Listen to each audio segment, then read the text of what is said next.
focusing on winning arguments, we're teaching the basic fundamentals of sales and marketing and how we can use them to win in the world of politics, teaching you how to meet people where they're at on the issues they care about. Welcome to The Brian Nichols Show.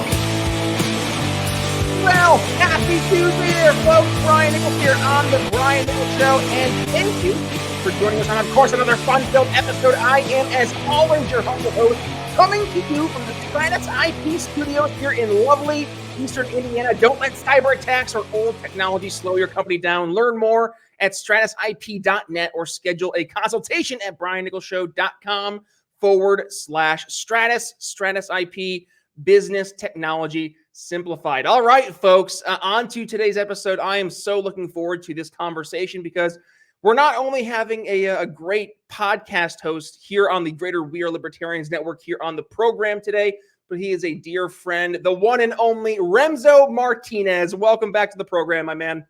You know, people spread a rumor that I died. Really? You didn't die? Those reports were greatly exaggerated. Well, where did that come from? This is news to me. You miss one episode of a podcast like I did the last couple of weeks, and people absolutely lose their minds. And I don't know whether it'd be flattered because people were worried or worried because of the people who were worried. I was like, I didn't know you were paying that much attention. Ew, just bugger off now. Well, how have you been? You're obviously not dead, which is great. And no, yes, the reports of your death were in fact greatly exaggerated. Greatly exaggerated. Talk to us, Remso. It's been a little bit since you've been in the program. What's new in your world? And specifically, I guess, let's also focus on the world of On the Run with Remso Martinez. And then also, rumor is you have a new venture that you've been focusing on. Talk to us about Club Memos as well. You know, Brian, when I started On the Run a couple of years ago, the joke is that it was intended to be a travel show because that's actually what it was supposed to be. Then things got really weird. China released a bioweapon that Fauci also created. We can't get into that for, many reasons. Praise Kamala. But, I had to shift the focus because one of the things I also wanted to focus on was, how can we achieve the freedom we dream about in our lifetime? And by post-lockdown standards, wanting to live your life peacefully, collect rainwater, not have your entire online presence destroyed overnight, that somehow became dangerous freedom. So the stuff that we used to consider boring everyday life that we took for granted somehow became dangerous freedom. So what I had kind of figured out was, people like hearing more about what is going on with my life, how I'm achieving these things, my personal life and my professional life. There's really very little to distinguish one from the other. I've been very blessed, and I've also been, at times pushed my neck out far too often as I jumped into many different things. But that's just the life I chose. So fast forward now, what do we have? We have a world that is drastically different than the world that we grew up in. It's drastically different than the world we had just a couple of years ago. And the thing that I'm trying to get across to people is that the stuff that we talk about on the run, the stuff that many other much smarter people than I talk about, such as getting your financial house in order, developing new specialized and rare skills, all that stuff, that's not just things that you see on YouTube anymore. Those are real tried and true practices. So I set a goal for myself that within 10 years, I would be a millionaire, semi-retired, and I would be working for passion and not money, and that I could basically live how I wanted because I wouldn't be behest to other people. Now we're 2 years in. I'm not a millionaire yet, but during one of the worst parts of my life where I was locked down, where I had a pay cut, where I had multiple job switches, where I moved across the country, where the media and others tried to cancel me and other stuff like that, where, I just had many professional bridges burned. I've been able to triple my net worth. I've been able to build networks and communities that I have completely saved parts of my life in many cases. And I have a degree of freedom now, which in a weird way is greater than when the world got weird. And I want to bring more of that to people because we're at a point now where everyone knows that the Fed is bad. A lot of people don't care. Everyone knows that there's this global new world order that calls themselves the WEF, the World Economic Forum, and a lot of people don't care. I can't save everybody, But what I can do is I can find others like myself, network with them, and we can build each other up, because times are only going to get harder. And I'm lucky that I got through in the last inch of the last couple of years where I could make some very, very dedicated changes to my life. And I've been able to get through some extremely difficult times that would have not only broken me a couple of years ago, but broken many other people. And if I could bring others on that path with me, that's what I'm doing. That's what I've done with On the Run, my podcast. That's what I've done with my On the Run newsletter. And that's what I'm doing with some other projects that I'm currently working on. Yeah, well, and we've talked about this on many a podcast in years past, right? And it's great too to see the evolution, not just of the liberty movement across the board from where you and I first kind of started things off together, but also, where you and I started and where we are today. And I love to see not so much the things that we were saying that we're saying today that are consistent, but I also love to see the areas that we've grown, we've changed, the focuses we've taken. And I think maybe, and this is at least my approach. I looked at old Brian. Old Brian was much more in the mindset of we can make a political difference, which I think is still true. I think we can make a political difference, but it doesn't mean anything if you yourself aren't ready to make a change. Because if you're trying to put yourself, when you're not in a good spot in your own personal life, out on a platform where you're trying to change the world, what are you doing? You can't expect to change the world if you have not yet changed yourself. And I think it's great to see not only you take that approach now, specifically as you've mentioned with your show, but also with this new venture over on Substack that you're going to be focusing a lot more on.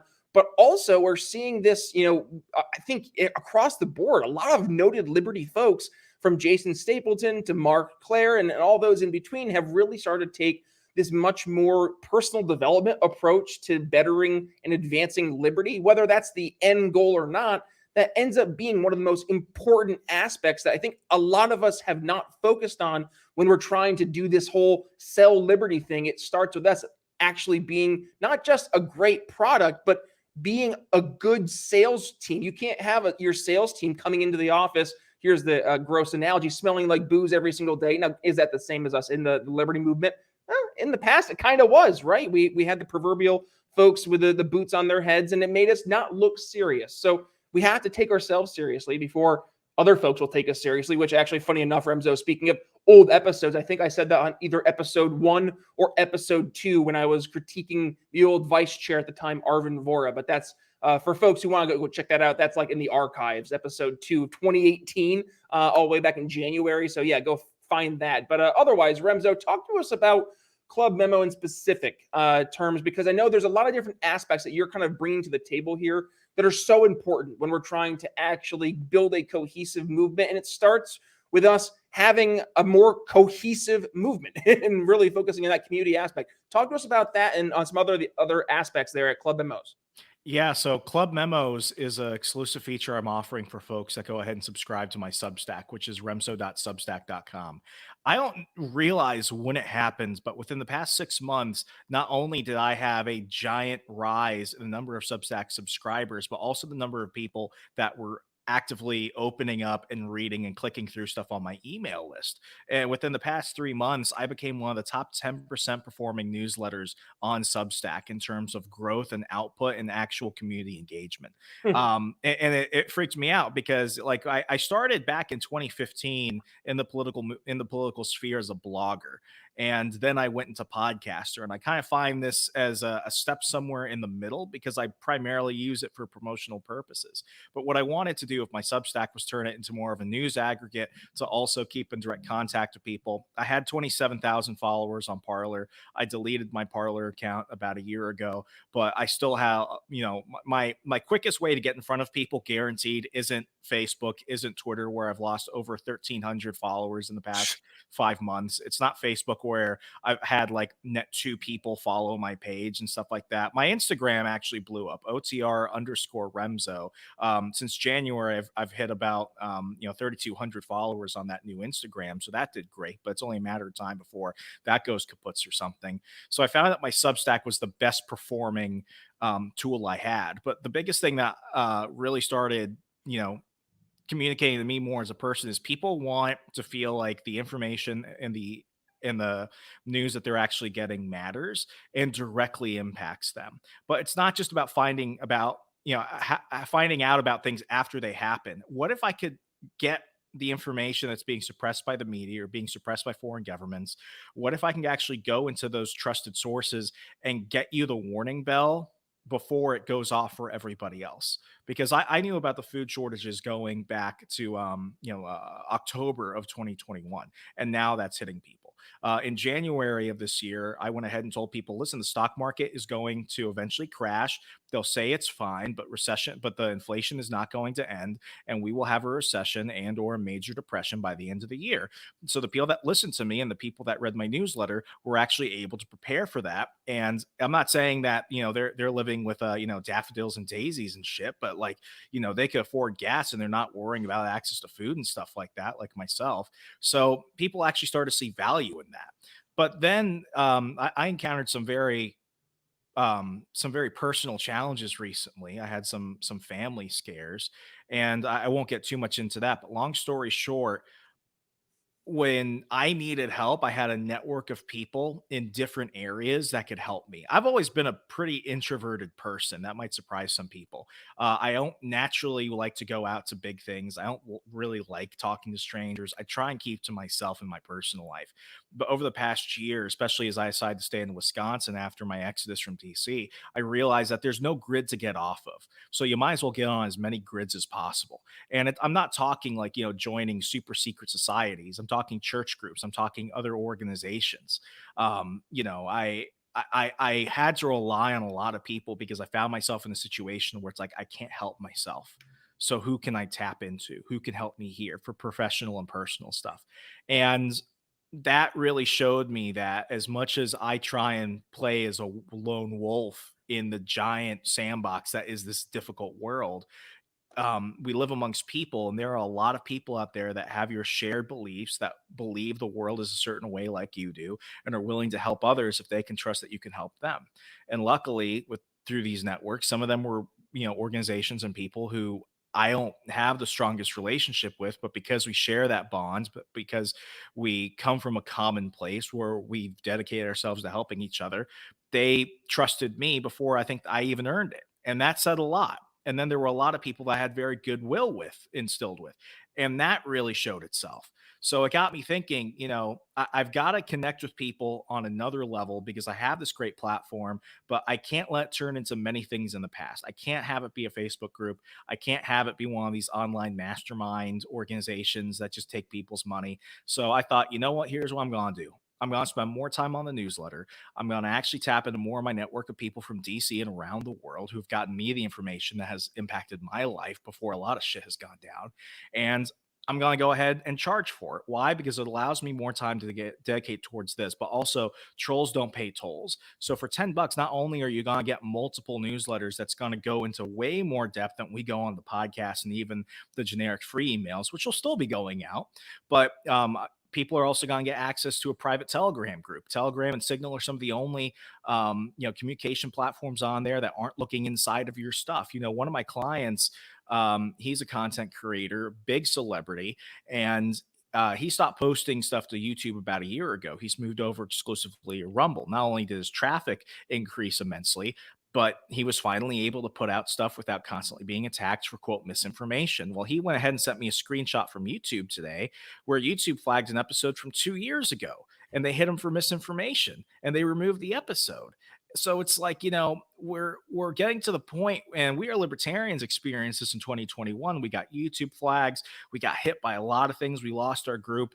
We have to be able to keep in contact with each other, but it's no longer, just this playtime LARPing bullshit that we got to celebrate the last 10 years. Like, the difficult times are here and we have to support each other. So for $10, what I'm offering you is community. What I'm offering you is straight sources that aren't going to bullshit you from my network of people in media, in politics, in the defense sector, in many things. If you listen to On the Run and if you've read my newsletter, you understand that I've got a hand in a lot of stuff, not to toot my own horn, but I did so because one, I get bored easily, but two, it's like this is the world we have to be in. Everything is colliding. And if we don't know who to trust, and if we can't trust each other, then things are going to get really difficult because I found myself in a very, very difficult situation where I woke up and said, sometimes I can't help myself. but God, it got easier when I got other people to help me. So if we can just come together in one way, and I mean, I'm not selling people, products. I'm not selling courses. I'm not, giving out club memberships, pins and jackets and stuff like that. But if you don't have any network, if you're just by yourself, you got to get on at least one. You have to have some community somewhere that at least gives kind of a shit about you, because to just be a modern man right now is difficult enough. If it was difficult for me, I've seen a lot of people who they're going to get screwed the next time something bad happens. Not just, big things like a lockdown, but what if something happens to a family member? What if you lose your job? You know how many people I've helped find jobs this past year? You know how many people I had to ask to help me find jobs and stuff like that? Networking matters, and you got to get on as many grids as possible, because this idea of you just being a lone wolf, getting off the grid in a literal and metaphysical sense, that a metaphorical, well, and metaphysical if we want to get weird about it, that just doesn't exist anymore. So what No. I'm offering people is just one level of that. Yeah. Well, and speaking of big groups, by the way, gotta pay the bills. I saw a big group when we were down in Florida. We went to Young Americans for Liberty and got to hang out with them. And by the way, if you want to be a part of a big group like the amazing folks over at Young Americans for Liberty, well, I have a great opportunity for you to jump headfirst into the Liberty movement and make a real impact. Young Americans for Liberty is currently recruiting campaign field staff to help elect pro-liberty candidates across the country as part of Operation Win at the Door. These principled candidates are dedicated to fighting for gun rights, keeping our troops home, parental rights and education, CJR, ending our senseless spending, and many other winning liberty policies. And of course, when I say winning, I mean it. The work speaks for itself. These are the guys that passed constitutional carry in Indiana, Texas, and Alabama, fought the lockdowns every step of the way, all while helping make liberty win. So if you want to help make a difference and get liberty candidates elected across the country and be a part of the fight to actually make an impact in our insane political climate here in 2022, you can join one of these campaigns now through November 8th. Gas entirely covered, housing fully provided, and you'll be compensated a total of $2,800 a month for your work on the campaign trail. Interested? Go to briannicholsshow.com/YAL to apply and make a real change in this country today. That's briannicholsshow.com/YAL. Let's make liberty win. briannicholsshow.com/YAL. All right, Remso, you're building a platform. We talked about the importance of folks having a network, but I think it's also important for folks to have an understanding of what's working, right? And you go back to the lone wolf, right? That works to a point, right? You have to be able to measure yourself against somebody else. And if you're constantly looking at those that you used to associate yourself with, and let's just be real, right? As you go through life, you should be changing the folks that you associate yourself with as you're looking to advance. And you should be hoping to surround yourself with others who are looking to advance themselves as well.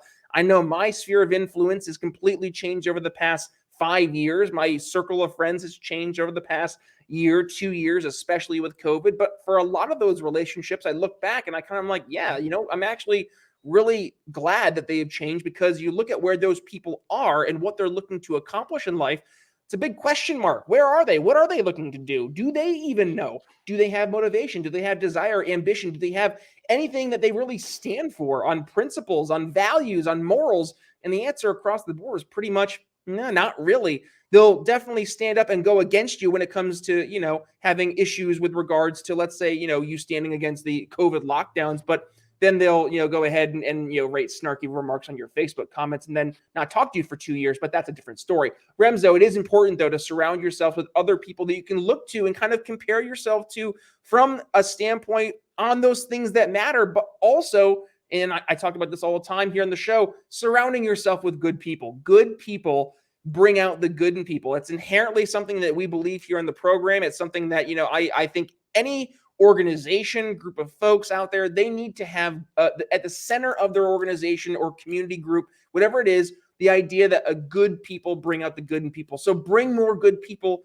into your movement. And that's frankly what you're doing over at your Substack. Thank you for that. And also thank you for what you're doing in your podcast. You're bringing a lot of different perspectives to the liberty movement when it's so desperately needed. So there's a lot of stuff there that folks can go ahead and start to digest. Remso, talk to us where they can go ahead, find you. They want to continue the conversation, but they want to go ahead and join Club Memos, what's the next steps on their end?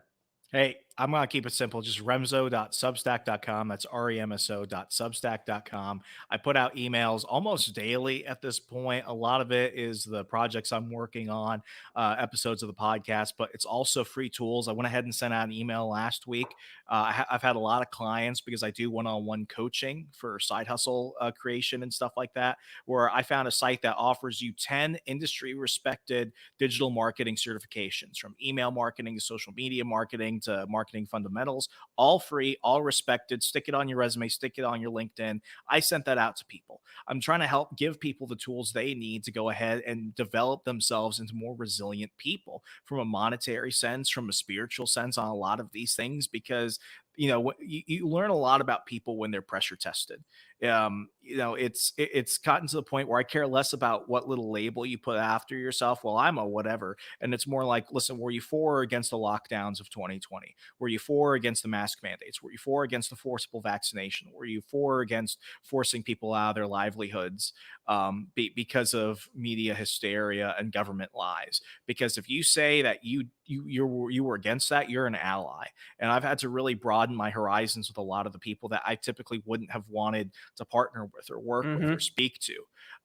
So if you're for that, if you understand that, listen, time is ticking and every day is only going to get harder, but you can have access to even more information. You can have direct contact with me, because I'm not saying this to be cryptic or anything. I'm going to limit my public opportunities for people to speak to me. I don't have time for a lot of people right now, because a lot of people are just trying to waste time. They're trying to start fights. I don't have time for that. I'm going to be drastically limiting my social media interactions within the next year because it's getting to the point where I have to surround myself with people I can trust, because things aren't getting easier. It scares me, and I think I've done a lot of work. But I was sitting down with a guy, a business I bought into, where we're part of the investors there. We were getting a beer. This guy's a multimillionaire, owns several properties, could easily flee the country if he wanted to. And he straight up told me he's afraid of what's going to happen. So when guys like that, who are like 10x where I'm at, are worried, that means I still have to worry. That means if you're not even at the point where I'm at right now, where you can work remotely, where you have multiple streams of passive and active income, where you have a strong network nationally and internationally, things are going to get really tough. And the next lockdowns, I'm going to say it here, the next lockdowns will not be temporary. They will be permanent. And they will be worse, and they will be far more invasive than they were last time. So we might as well get ahead of it, learn to combat it, learn to help each other while we can. I'm charging just $10 a month just for that, just for a little bit of that to get you started. If you don't have $10 for that, you've got more problems. But maybe free content from On the Run will be able to help you. On the Run with Remso W. Martinez. Awesome. Well, Remso, my friend, thank you for joining us. It's always a pleasure to have you on the show, but also just to connect with you. You are a great person. And I cannot recommend Remso's content, his brand new Substack venture enough. Please go ahead, support him. I'll make sure we include all those links here in the show notes. And otherwise, my ask for you today, audience member of the Brian Nichols Show, is to please, number one, go ahead and give today's episode a share. And when you do, please go ahead and give yours truly a tag. And I know Remso is going to be going ahead and changing up a little bit of how he's approaching social media. So please go ahead and tag him before he disappears for too long. And then also, folks, if you want to go ahead and support the Brian Nichols Show, well, please go ahead and head to briannicholsshow.com/support, where you can either help us grow by becoming a super fan over on Patreon, $5 a month, or number two, you can make a one-time PayPal donation, $5, $10, $20, whatever it may be. Every bit goes into the Brian Nichols Show, helping us grow, helping us have more folks on the program like Remso to do what? Leave you educated, enlightened, and informed. But with that being said, thank you for joining us on today's episode. With that being said, it's Brian Nichols signing off here on the Brian Nichols Show for the one and only Remso W. Martinez. We'll see you tomorrow. For listening to the Brian Nichols Show. Find more episodes at briannicholsshow.com.